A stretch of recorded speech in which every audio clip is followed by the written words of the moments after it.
So what's up mga people, isang napakalaking revelasyon nga ngayon ang bumungad sa bansa patungkol sa di umano'y paglantad ng isa pang anak ni master rapper Francis Magalona sa publiko.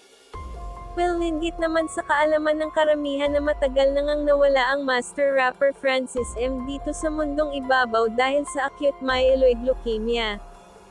Si Francis M nga ay na-diagnose noong ika-8 ng Agosto taong 2008 at tuluyang lumisan sa mundo noong March 6, 2009. Lumantad nga ang di umano'y dating karelasyon ni Sir Francis na si Abigail Rate mula pa sa Imus, Cavite.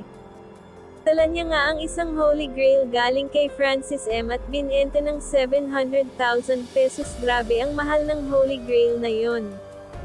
Ayon kay Abigail, nanunood lang daw siya dati ng Itbulaga at doon na nag-effort si Francis Magalona na hingin ang number niya at doon na nga nagsimula ang kanilang love story at nagbunga nga ito. Sa ngayon ay nasa 15 years na ang di umano'y anak ni Francis M sa kanya at kung makikita niyo sa larawang ito ay mamamangha talaga kayo sa ganda niya. Nakuha niya rin ang iilang talento ni Francis M gaya ng pagkanta at pagrarap. Marunong din itong sumayaw, mag-drawing at iba pa, like masasabi mo rin talaga na napakatalentadong bata. At yun nga, mapapastop ka din talaga sa ganda niya.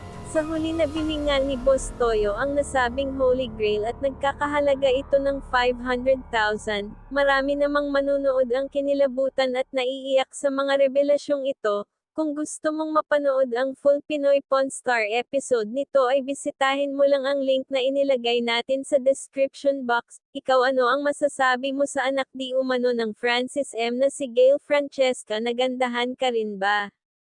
Comment below.